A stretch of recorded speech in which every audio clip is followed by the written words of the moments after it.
Hello everyone, welcome back. We have gonna start a new arena run. We haven't done an arena run for, well, at least for the channel, for at least since March. It's been a couple months, so let's go ahead and start one. Used to be where I mostly do arena rather than constructed, but I kind of changed things up. Okay, so we have three choices: Druid, Warrior, and Shaman. We're gonna do Shaman. Earth and fire, heed my call. Alright, there's really... I guess that's the best. Alright, here, we need some early games, so the huge toad's good, so is the dire wolf. Of course, that's a no-brainer. Flame juggler. Okay. You know, lightning storm's so important. I think we need to take that. I was very tempted to take the weapon. Alright, so here we have an early game taunt, which isn't too bad. That one could be pretty good too. Let's get that. Well, all three are good cards, actually, but I'm going to take this, because that's usually a pretty good discount. These two are good. I'm probably going to take the Rockbird for removal. That, definitely. He's really, really good, but having a weapon's just so good. Okay, we'll have these. Definitely the fire. Let's get the Warlord. Of all these, they're actually all pretty good cards. I think the Ooze will probably be good, but it's so hard to pass by that guy. I think that was a mistake. I think the Ooze would have been better. All right, let's get him. Another fire elemental won't hurt, even though I was tempted for the spider. Okay, of all these, he's definitely the best. I need more early game, so... Yeah, but he's such a good 4-drop. I think the flexibility of that is good. Having some healing is also good, especially for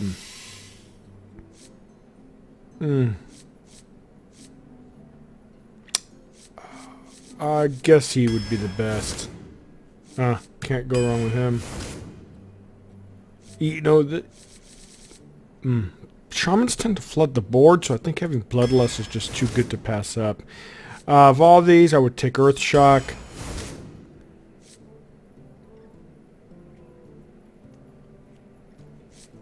Yeah. Not bad. Actually, this one might be really good for flexibility, so we're going to take that. Some more early game cannot hurt, but he's such a good, strong card. But we're going to go early game. We need early game. Okay. Ooh, that's a big threat. Tunnel Trog for more early game. Removal. Another Warlord won't hurt, even though having a taunt might be kind of nice to slow people down.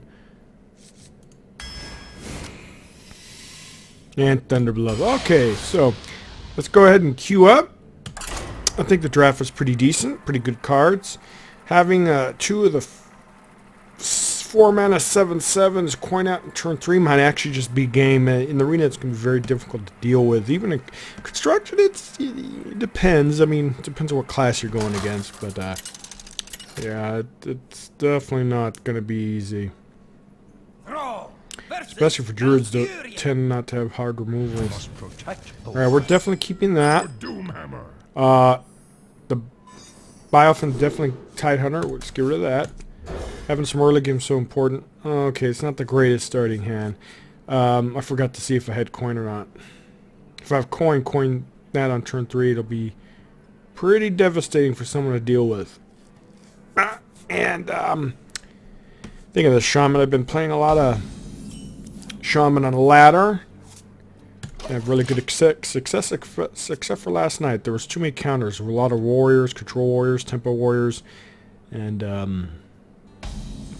Zoo, which is alright, this would probably be a good idea to get more of a board, but like that, because it's battle, Death Rattle will hopefully take some of the small minions out.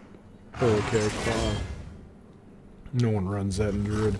So actually, yeah, it was interesting, because last night I switched to some Druid, and it actually was doing really good, because a lot of those warriors now have a hard time against the druids, so Or they could. Okay, here, let's do... We don't really have much, so we're going to have to play that.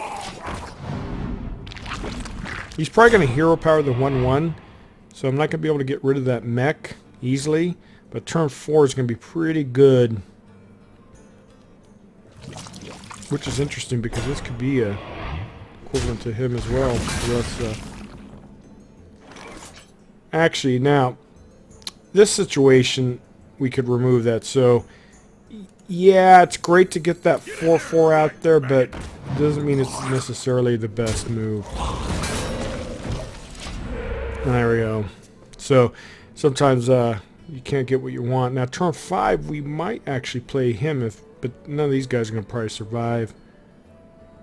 Depends. I could play him for 5-5, or play him. I'd probably play him, even though I don't really want to be overloaded for turn 6. Alright, so let's see if he trades. Yeah, he's going to clear the board, so I don't think... Alright,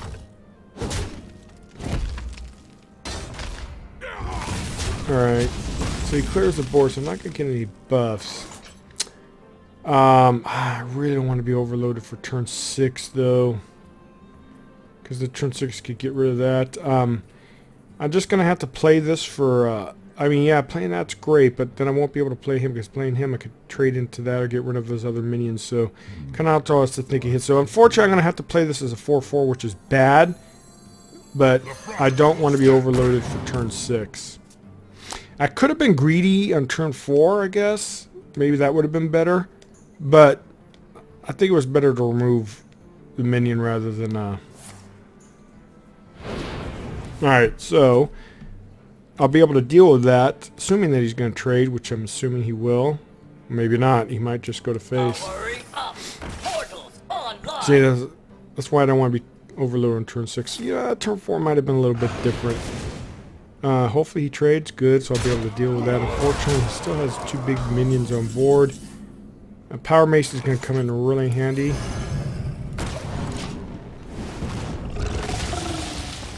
So yeah, I don't know if I would rethought turn 4. I think, because in the arena, if you start falling behind, especially with a shaman, it's just so hard to get back into the game. Like this. Jesus, usually shamans kind of do very well against... Elements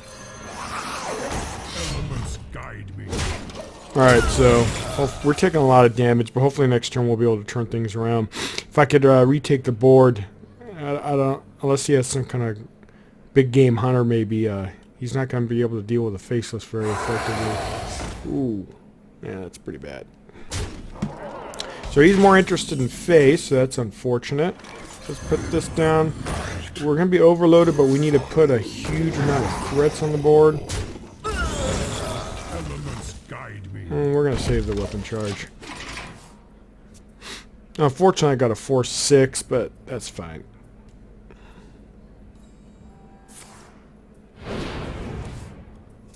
Oh, alright, well, he's going to deal with that after all. Unless he goes face, which he might. Notice a lot of people have been extremely greedy in the arena.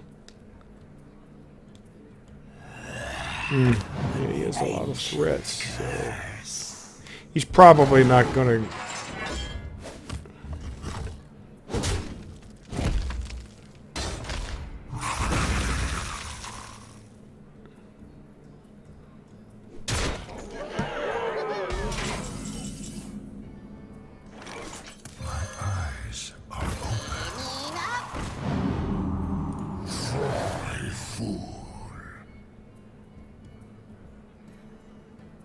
Unfortunately, I can't deal with that, though. Even I would have to trade both in, and then, I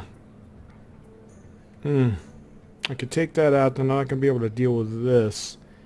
So we have to trade, unfortunately, here. I can't take that. So, the good thing is that gets buffed. So that's a good amount of damage. I'll be able to deal with that 7-4. Well, I'm surprised he took that out. Why he did that? He must have a... Oh, that's why.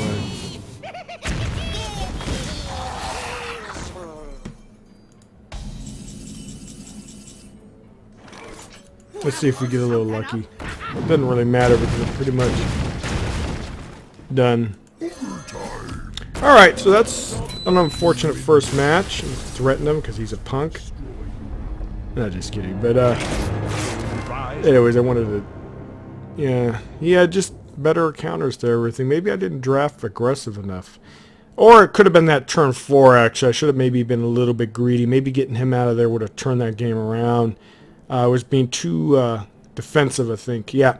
So I think that was definitely the game changer right there, not getting him the Faceless on turn 4, because yeah, the 2-4 would have been on the board, but he would have had a hard time dealing with it, and then it could have just snowballed from there. All right, well, live and learn.